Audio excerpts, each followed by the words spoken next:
उत्थानं नमो आयरीयाणं नमो वज्रायाणं नमो लोये सवसाहूणम्। पंच परमिष्टि भगवान की 1008 श्री आदिनाथ भगवान की, अंतिम तीर्थेश भगवान महावीर स्वामी की, आचार्य भगवान गुरुवर श्री विशुद्ध सागर जी महाराज जी की, जबरी मुनिषि सुप्रभ सागर जी महाराज जी की, मुनिषि प्रणत सागर जी महाराज जी की। जय जन बंधु, आप हम सब यहाँ उपस्थित हुए हैं लोकप्रिय कार्यक्रम सम्यक समाधान। जैसा इसका नाम है सम्यक समाधान, सब लोग आप सोच रहे होंगे कि क्या नाम रखा है, शंका समाधान भी हो सकता था, लेकिन ये सम्यक समाधान क्यों? तो जैसा नाम सम्यक प्रत्यय अगर ज्ञान के आगे लग जाए तो सम्यक ज्ञान होता है, दर्शन के आगे लग जाए तो सम्यक दर्शन होता है, और चरित्र के आगे लग जाए तो सम्यक चरित्र होता है। ठीक वैसे ही ऐसा समाधान जो साक्षात पंचम परमेष्टि साधु परमेष्टि से मुखारविंद से हम सभी को प्राप्त हो रहा है, इसीलिए यह जो समाधान है वह सम्यक समाधान है। प्रतिदिन की भांति देश विदेश के लोगों के जो मन में उठने वाले विकल्प है, उन विकल्प को हम लोग व्हाट्सएप के द्वारा एकत्रित करते हुए मुनिश्री के चरणों तक पहुंचाते हैं एवं मुनिश्री से उसका सम्यक समाधान प्राप्त करते हैं। आचार्य भगवान गुरुवर श्री विशुद्ध सागर जी महाराज जी की ऐसी पावन अनुकंपा रही कि मुनिश्री सुप्रभ सागर जी महाराज जी एवं मुनिश्री प्रणत सागर जी महाराज जी, जो कि आचार्य भगवान गुरु विशुद्ध सागर महाराज जी से दीक्षित शिक्षित साधु, उनके मुखारविंद से हम सभी को इस खोटे काल में भी ऐसी पावन जिनवाणी सुनने का अवसर प्राप्त हो रहा है। वह अहोभाग्य के क्षण की ओर बढ़ते हुए मुनिषि के चरणों में कोटिशा नमोस्तु करते हुए मुनिषि प्रणत सागर जी महाराज से यह निवेदन करते हैं कि हे स्वामी, आज के कार्यक्रम को गति प्रदान करते हुए संचालित करें। नमोस्तु नमोस्तु नमोस्तु। ओम नमः सिद्धेभ्य। नमो लोये सर्वरिहंताणं, नमो लोये सर्वसिद्धाणं, नमो लोये सर्वआयर्याणं, नमो लोये सर्ववज्रायाणं, नमो लोये सवसाहूणम्। पंच परमेष्टि भगवान की, परम पूज्य आचार्य भगवंत गुरुवर विशुद्ध सागर जी मुनि महाराज जी की, परम पूज्य मुनि श्री सुप्रभ सागर जी महाराज जी की।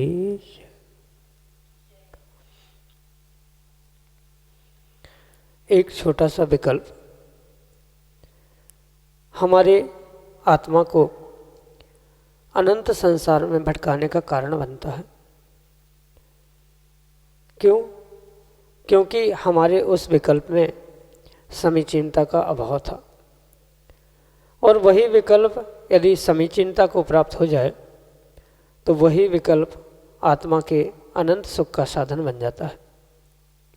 आवश्यकता अपने मन में उठने वाले उन विकल्पों को समीचीनता प्रदान करने की है, और यदि समीचीन विकल्प का सम्यक समाधान किसी निर्ग्रंथ गुरु से प्राप्त हो तो निश्चित ही हमारे आत्मकल्याण का मार्ग खोल देता है।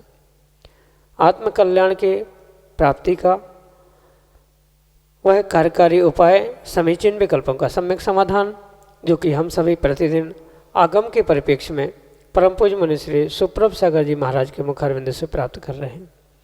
देश के विभिन्न प्रांतों से अनेक समीचीन विकल्प हमें यहाँ प्रतिदिन प्राप्त हो रहे हैं, और परम पूज्य मुनि श्री उनका आगम के परिप्रेक्ष्य में हम सबको सम्यक समाधान प्रदान कर रहे हैं। प्रारंभ करते हैं आज का सम्यक समाधान। और आज के पहले विकल्प के लिए धूलिया महाराष्ट्र से रूपेश पी जैन परम पूज्य मुनि श्री के श्री चरणों में कोटि कोटि नमोस्तु निवेदित करते हुए अपना समीचीन विकल्प रख रहे हैं कि महाराज जी, सम्यक दर्शन कैसे होता है। हमारे समीचीन विकल्प का सम्यक समाधान करने की अनुकंपा करें। नमोस्तु महाराज जी, नमोस्तु। ओम नमः सिद्धम। परम पूज्य आचार्य भगवान गुरुवर विशुद्ध सागर जी महाराज जी के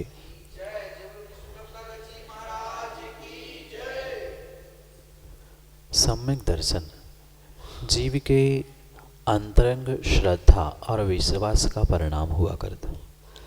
जैसे कि आगम ग्रंथों में लिखा है, तत्वार्थ श्रद्धानम सम्यक दर्शन।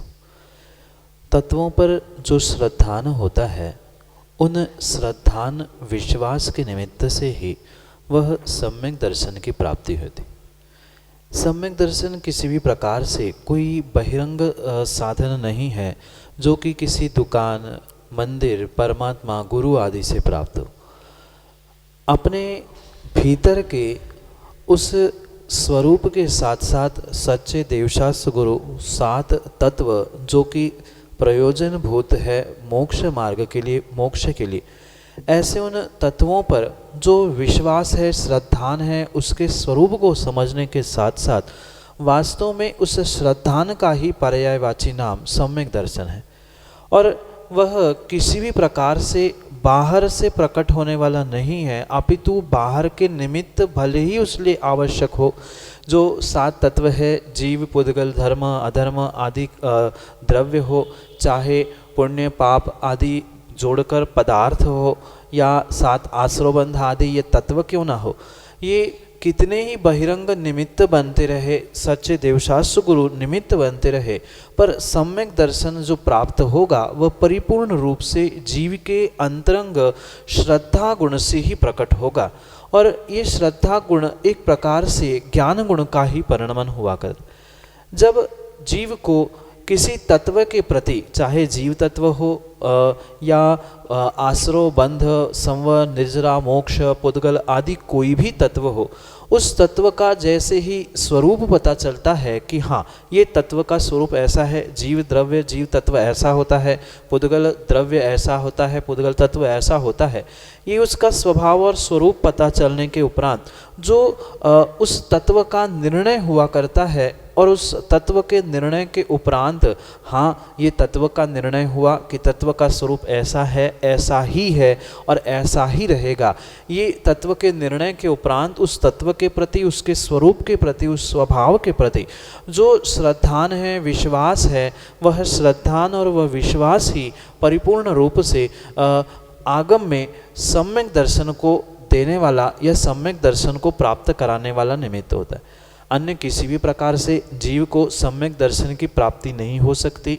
हाँ, बहिरंग निमित्तों से सम्यक दर्शन प्राप्त करने के लिए प्रत्येक गति में आचार्य पूज्यपाद स्वामी सर्वार्थ सिद्धि ग्रंथ में स्पष्ट रूप से कहते हैं कि मनुष्य गति में, देव गति में, तिर्यंस, नारक आदि आदि गतियों में अनेक प्रकार के प्रत्यय भले ही बहिरंग रूप से कहे हैं। जैसे देवगति में अन्य देवों की रिद्धियों को देखते हुए, कभी जाति स्मरण होने से, मनुष्य गति में भगवान गुरु चेतन बिंबों के दर्शन, अचेतन बिंबों के दर्शन आदि करने से भी सम्यक दर्शन की प्राप्ति होती है। ये कितने ही बहिरंग निमित्त आचार्य भगवंतों ने अनेक अपेक्षाओं से कहे अवश्य है, पर बहिरंग निमित्त भिन्न विषय है। जब तक अंतरंग निमित्त तत्वों के प्रति श्रद्धान, तत्वों का निर्णय, तत्वों के प्रति रुझान, विश्वास नहीं है, उसके स्वरूप का, उसके स्वभाव का बोध नहीं है, तब तक बहिरंग निमित्त भी कार्यकारी नहीं हो सकते। अंतरंग निमित्तों के साथ बहिरंग निमित्त ये परम आवश्यक होंगे सम्यक दर्शन को प्राप्त करने के लिए। और अगर करणानियों की अपेक्षा से सम्यक दर्शन को समझे तो जो सात प्रकृतियाँ उस मोहनी कर्म के निमित्त से कही जाती है, उन दर्शन मोहनी और चारित्र मोहनी के निमित्त से जो सात प्रकृतियाँ है, चार कषाय, क्रोध, मान, माया, लोभ, और तीन वह मिथ्यात, सम्यक मिथ्यात और सम्यक प्रकृति, इन सात प्रकृतियों का अगर क्षय होता है तो क्षायिक सम्यक दर्शन, उपशम होता है तो उपशम सम्यक दर्शन, और क्षयोक्षम होता है तो वह क्षयोक्षमिक सम्यक दर्शन प्राप्त होने के लिए निमित्त बनता है। इसलिए कहीं ना कहीं अंतरंग रूप से, चाहे करणानियों की अपेक्षा से हो, द्रव्यानियों की अपेक्षा से हो, परिपूर्ण रूप से अंतरंग निमित्तों की या अंतरंग कारणों को प्राप्त किए बिना किसी भी प्रकार से सम्यक दर्शन प्राप्त नहीं हो सकता। करणानियों की अपेक्षा से सात प्रकृतियों का क्षय, उपशम या क्षयोक्षम होने से सम्यक दर्शन होता है। द्रव्यानियों की अपेक्षा से सात तत्व, सच्चे देवशास्त्र गुरु आदि पर पूर्ण रूप से श्रद्धान करने से सम्यक दर्शन की प्राप्ति होती है, तो ये अनुयोगों की अपेक्षा से सम्यक दर्शन प्राप्त कैसे होता है, ये आपके लिए संक्षेप से सम्यक समाधान से। श्रीमती वंदना जैन, कंजना, मध्य प्रदेश से परम पूज्य मनीषी के श्री चरणों में बारंबार नमोस्तु निवेदित करते हुए अपना समीचीन विकल्प रख रहे हैं कि महाराज जी, किसी को रोकने टोकने से कौन सा दोष लगता है। हमारे समीचीन विकल्प का सम्यक समाधान करने की अनुकंपा करें। नमोस्तु महाराज जी, नमोस्तु। जीव के प्रत्येक मन वचन काय की क्रियाओं के द्वारा जीव को कर्मों का आश्रय होता है, और ऐसा कोई भी समय जीव के साथ नहीं है जब कर्मों का आश्रय उसके पास नहीं है।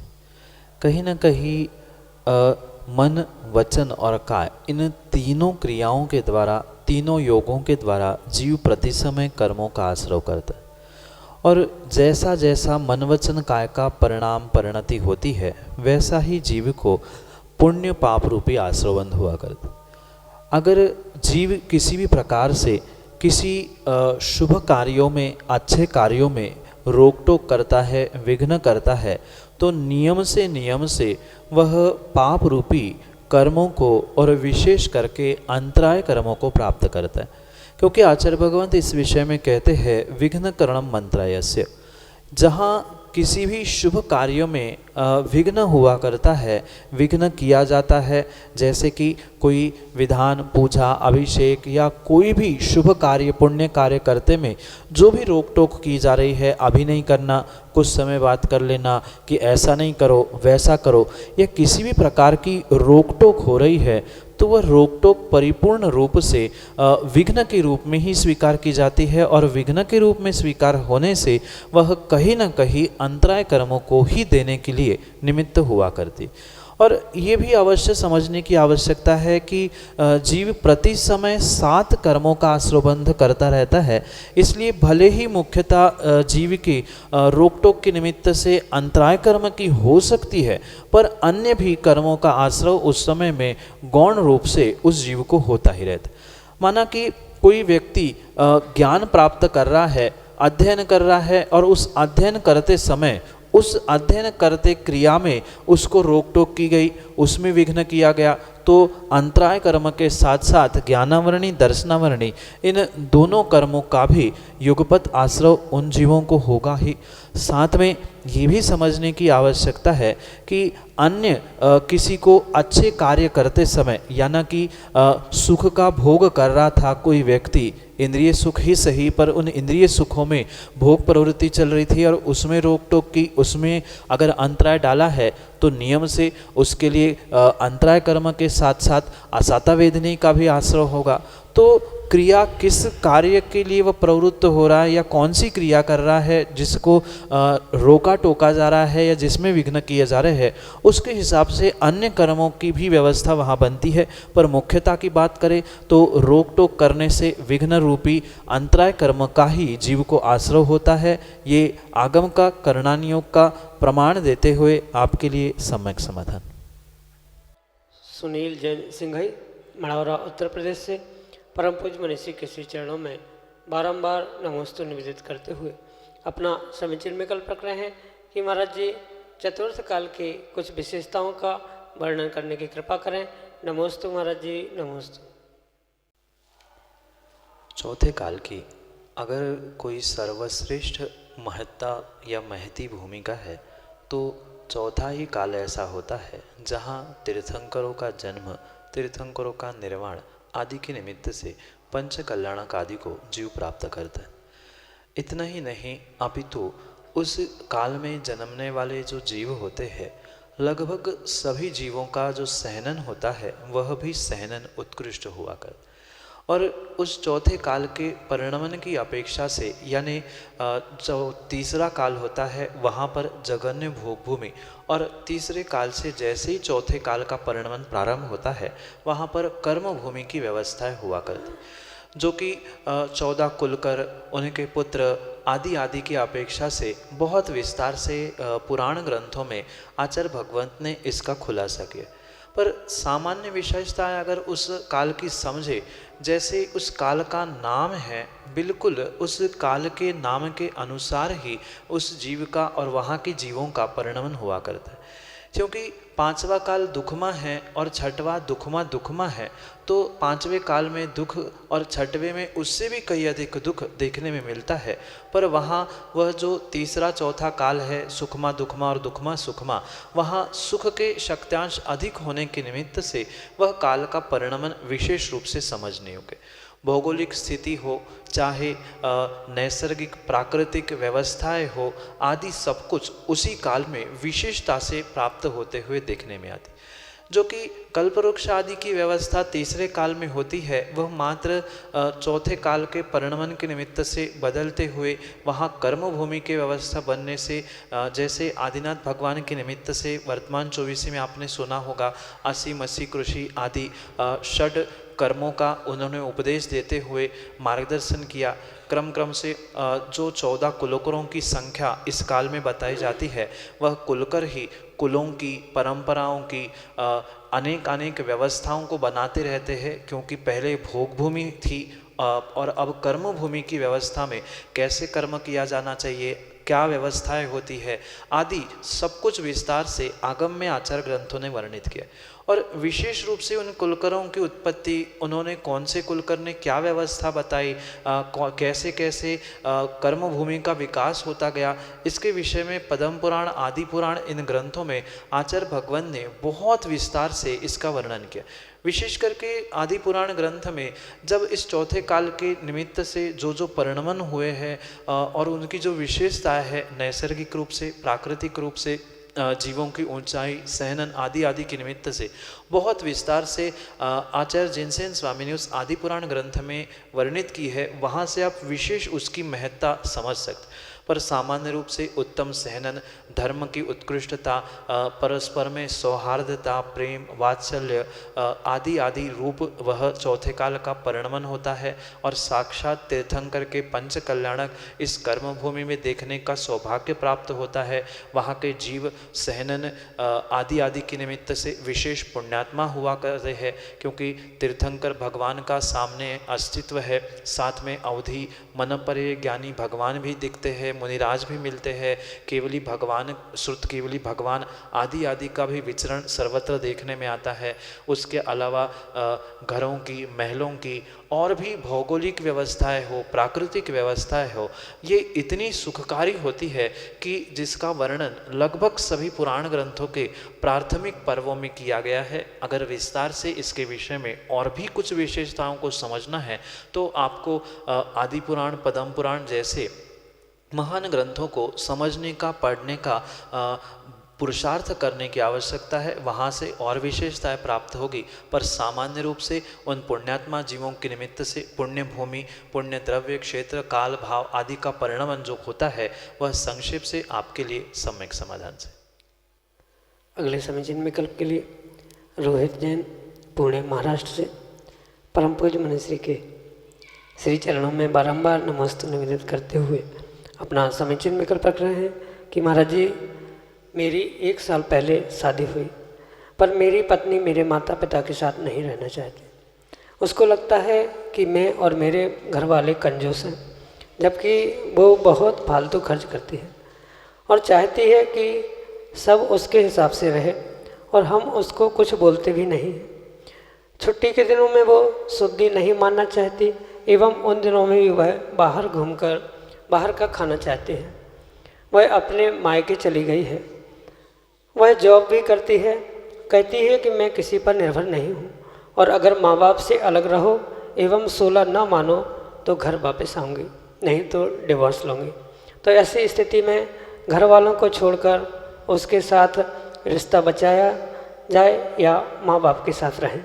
हमारे समीचीन विकल्प का सम्यक समाधान करते हुए हमारा मार्गदर्शन करने की अनुकंपा करें। नमोस्तु महाराज जी, नमोस्तु। संसार की असारता, दुखों की है अपारता। ये संसार ऐसे ही बहुत बड़े दुखों से असार कहा गया। जितना जितना दुख जीव इस संसार में प्राप्त कर रहा है, वह कहीं न कहीं अपने पूर्व कर्म के निमित्त से ही कर रहा है। जीव जितना जितना सुख खोजता है, वर्तमान में प्रत्येक जीव, प्रत्येक इंसान को उतना उतना ही दुख मिल रहा है। भले ही कर्मों की कैसी विचित्र लीला क्यों ना हो, पर जीव को इन दुख भरे, दर्द भरे इन घटनाओं को समझने के बाद तो कम से कम वैराग्य आने की आवश्यकता है। जबकि उत्कृष्ट बात तो यही थी कि समय पर जीव को अपने उन भावों को, परिणामों को, विषय कषायों को संभालते हुए वैराग्य मार्ग पर बढ़ने की आवश्यकता थी, पर तब नहीं समझ में आई। पर अब समय और परिस्थिति देखने के बाद तो कम से कम रोहित भाई आपको उन दुखों से, उन विषयों से वैराग्य प्राप्त करने की आवश्यकता है। जब एक तरफ आपके परिवारजन, माता पिता है जिन्होंने आपको जन्म दिया है, और एक तरफ आपकी पत्नी जो आने वाले समय के लिए आपकी भोगाकांक्षाओं को पूर्ण करने वाली एक निमित्त मात्र वस्तु है, ये स्वयं का कठोर निर्णय करने का समय आ चुका है कि आपको चुनाव किसका करना है। क्योंकि सही समय पर सही चुनाव नहीं किया जाएगा तो जीवन की बहुत सारी चुनौतियों को सामना करना पड़ता है, और सही समय की सही चुनाव ही जीवन की चुनौतियों से बचाने के लिए निमित्त बन सकता है। इसलिए आपको तो सर्वश्रेष्ठ काम अब कम से कम ना आप घर के बचे ना घाट के बचे, ऐसी अवस्था में तो समझने की और संभालने की अपने आप को आवश्यकता है कि इस समय पर हमें क्या करना चाहिए। क्योंकि अगर एक तरफ जाते हो तो दूसरा हाथ टूटता है, और दूसरी तरफ जाते हो तो पहली वस्तु आपसे छूटती है। ये एक कठिन निर्णय है, क्योंकि मैं किसी भी प्रकार से आपको अगर निर्णय दूँ, माता पिता की बात कहूँ तो वो दूसरे जीव को दुखी करने के लिए मैं निमित्त बनूंगा, उसके साथ रहने की बात कहूँ तो कहीं ना कहीं उन माता पिताओं को दुखी करने के लिए निमित्त बन सकता हूँ। इसलिए इस सर्वश्रेष्ठ निर्णय आपको ही करना है कि हमें जिन्होंने जन्म दिया है उनके साथ रहना है, कि हमें जिनको जन्म देना है उनके साथ में रहने की आवश्यकता है। हमें जिनके उपकार है उनके उपकारों को समझने की आवश्यकता है, कि या जो हम भोगों में, पापों में लिप्त होके हुए जो बेटा आपके साथ रहे नहीं रहे उसका कोई भरोसा नहीं है, उसके लिए, भोगों के लिए किसी दूसरे के साथ रहना है, ये कठोर निर्णय आपको स्वयं से करने की आवश्यकता है। और अगर वास्तविकता में हमसे आप पूछो कि इन ऐसी परिस्थिति में, विषमता में, दुख के दिनों में आपको क्या करना चाहिए, क्योंकि मैं तो एक निर्ग्रंथ मुनिराज हूँ और मैं उत्कृष्ट मार्ग तो यही बता दूंगा कि आप दोनों को छोड़कर किसी निर्ग्रंथ गुरु के पास जाके वैराग्य प्राप्त करते हुए मोक्ष मार्ग पर बढ़ने का पुरुषार्थ करें। और वह पॉसिबल नहीं है, शक्ति नहीं है, तो फिर ये सर्वश्रेष्ठ मार्ग आपको ही चुनना होगा कि चयन माता पिता का करना है कि मात्र भोगों के निमित्त से पत्नी का करना है। एक ने आपके लिए जन्म देते हुए परम उपकार किए हैं, और आने वाले समय में वह आपके लिए भोगाकांक्षा की पूर्ति के लिए एक निमित्त मात्र व्यक्ति बनने वाले। और मैं तो ये और विशेषता से कहना चाहता हूँ, जब एक साल में आपके सामने ये परिस्थिति आई है तो 10-20 साल बाद क्या होगा उसका भी आपको बहुत गहराई से विचार करने की आवश्यकता है। अभी तो आप मात्र 2 हो, माना कि 2 के 3 हो गए, 4 हो गए, और पुनः उन्होंने आपको पुनः धमकी दे दी तो आप अब 3 टुकड़ों में बट जाओगे, माता पिता अलग, पत्नी अलग, बेटे अलग, तो ये और कठोर निर्णय आपके साथ हो जाएगा। इसलिए ये निर्णय अभी आपको करना है कि माता पिता जिनका उपकार है उनके पास हमें रहना है, क्या जो हमारे लिए जन्म देने वाले माता पिता से ही दूर कर रहे हैं ऐसे जीव के साथ रहना है, इसका निर्णय आपको करना है। ये मात्र आपकी अकेले की व्यथा नहीं है, ये तो आपने बहुत बड़ी हिम्मत करके गुरु के पास ये समाचार भेजा है और विकल्प भेजा है। पर अधिकांश हमारे पास ऐसे कई युवा और कई जीव आते हैं जो निर्णय नहीं कर पाते हैं और इसी कारण से जीवन भर दुखी होते। मैं उन प्रत्येक युवाओं को यही समझाने का प्रयास करता हूँ कि समय पर सही चुनाव करने की आवश्यकता है, अन्यथा बहुत सारी जीवन की आपके जैसी ही चुनौतियों को सामना अवश्य ही करना पड़ता है। इसलिए आप स्वयं विवेक को प्राप्त करते हुए स्वयं के भीतर से निर्णय करें, क्योंकि दूसरे किसी का निर्णय व्यक्ति सहज से स्वीकार नहीं कर सकता। और अगर आपने विवाह शादी भी की है तो वो भी किसी के कहने पे बिल्कुल भी नहीं की है, जब आपका मन उसके लिए प्रवृत्त हुआ था तभी आप किसी कन्या को लेने के लिए पहुंचे थे। तो ये भी निर्णय आपको अपने मन से ही करने की आवश्यकता है कि हमें इस परिस्थिति में क्या करना चाहिए है। जो उपकारी है उनके उपकारों का बदला चुकाते हुए अपनी भोग विषयों को छोड़ते हुए उनकी सेवा करनी चाहिए, या उनको छोड़ते हुए मात्र स्वार्थी बनते हुए अपना ही पुरुषार्थ करना चाहिए। और ये बात और भी आप समझे कि मात्र आपके माता पिता नहीं छूट रहे हैं, पर माता पिता से भी अगर कोई श्रेष्ठ है तो वह आपका धर्म छूट रहा है, क्योंकि वह 16 शुद्धि अशुद्धि आप कोई भी विषय अगर मानने के लिए ही तैयार नहीं है और आप नहीं मानोगे, आपकी पत्नी नहीं मानेगी, तो आने वाली पीढ़ी को, आने वाली संतान को आप क्या धर्म सिखा दोगे। और आपके बेटों ने अगर आपसे कभी बड़े होकर ये पूछा कि पिताजी आपके माता पिता कहाँ हैं, तो आप क्या उत्तर दोगे, इसके बारे में भी सोचने की आवश्यकता है। क्योंकि व्यक्ति वर्तमान की मात्र भोगाकांक्षाओं को देखते हुए भविष्य को भूलता है और भूत को भी भूलता है। मात्र भविष्य के राग में और वर्तमान के राग में आप भूत को ना भूले, और भविष्य में भी आपके सामने बच्चों ने अगर प्रश्न खड़ा किया तो आपके पास कोई भी उत्तर देना नहीं होगा, क्योंकि जो भी आपकी संतान होगी, आने वाली पीढ़ी होगी, वह आपका ही अनुकरण करेगी। जब आपने अपने पत्नी के पीछे माँ बाप को छोड़ दिया है तो ये आप अपने उस पत्नी को भी समझाने का प्रयास करना कि आज हम माता पिता को छोड़ रहे हैं, तो आप भी जब बूढ़े हो जाओगे, आपके भी बेटे होंगे, तो वो भी आपको अकेले में छोड़ने के लिए, ओल्ड एज में छोड़ने के लिए, वृद्धाश्रम में छोड़ने के लिए विचार नहीं करेंगे। ये सारा विवेक उनको भी एक बार बिठाल कर समझाने का प्रयास करें और वे मानने के लिए तैयार हो सो ठीक, नहीं तो मैं तो कहता हूँ उत्कृष्ट मार्ग मोक्ष मार्ग है, उस पर कदम बढ़ाए, क्योंकि सही समय पर सही चुनाव ही तुम्हें चुनौतियों से बचाएगा। यही आपके लिए सम्यक समाधान। जय जन बंधु, हम सभी अभी लाभ ले रहे थे सम्यक समाधान इस कार्यक्रम का। प्रतिदिन यह कार्यक्रम 5:13 पे सुप्रभ उवाच इस YouTube चैनल के माध्यम से प्रसारित होता है। आज हर घर में स्मार्टफोन है, स्मार्टफोन में YouTube का ऐप होता है। YouTube के ऐप पे आप सर्च पे जाके सुप्रभ उवाच सर्च करिएगा। सुप्रभ मुनीषी सुप्रभ सागर जी का नाम सुप्रभ, वाणी का पर्यायवाची नाम उवाच, सुप्रभ उवाच यह YouTube चैनल का नाम है। आप उसके माध्यम से YouTube पे सर्च करिएगा। प्रतिदिन यह कार्यक्रम 5:13 पे YouTube चैनल पे प्रसारित होता है, सम्यक समाधान इस नाम से। 8707548811 नोट करिएगा नंबर 8707548811। यह व्हाट्सएप का नंबर है। यह व्हाट्सएप के नंबर पे आप अपने विकल्प हम तक पहुंचा सकते हो। 8707548811 यह व्हाट्सएप का नंबर पे आप अपने ऑडियो मैसेज, वीडियो मैसेज या टेक्स्ट मैसेज या इमेज के साथ अपना विकल्प हम तक पहुंचा सकते हैं। कार्यक्रम में वो सम्मिलित करते हुए उसके सम्यक समाधान आपको YouTube के माध्यम के द्वारा सुनाए जाएंगे। samyak.samadhan@gmail.com यह हमारे जीमेल की आईडी है। आप जीमेल की आईडी का प्रयोग करके भी अपने विकल्प हम तक पहुंचा सकते हो। प्रतिदिन मुनीषी के प्रवचन शाम को 7:40 पे जिनवान टीवी के माध्यम से प्रसारित होते हैं। आप घर बैठे मुनीषी के कार्यक्रम का, मुनीषी के प्रवचन का लाभ एवं अद्भुत ग्रंथ आचार्य भगवान शिवकोटि महाराज विरचित रत्नमाला, इस ग्रंथ का जो आज तक उजागर नहीं हुआ था, ऐसा ग्रंथ जिस पे मुनीषी ने अपनी ओजस्वी वाणी से प्रवचन किए थे, उस प्रवचन के अंश प्रतिदिन शाम को 7:40 पे जिनवान टीवी के माध्यम से प्रसारित होते हैं। आप घर बैठे प्रवचन का लाभ एवं स्वाध्याय कर सकते हैं। आज के लिए इतना ही। शेष अन्य कार्यक्रम के साथ हम आप तक जुड़ते रहेंगे। तब तक आप देखते रहें सुप्रभ उवाच और मुनीषी के चरणों में कोटिशा नमोस्तु नमोस्तु नमोस्तु।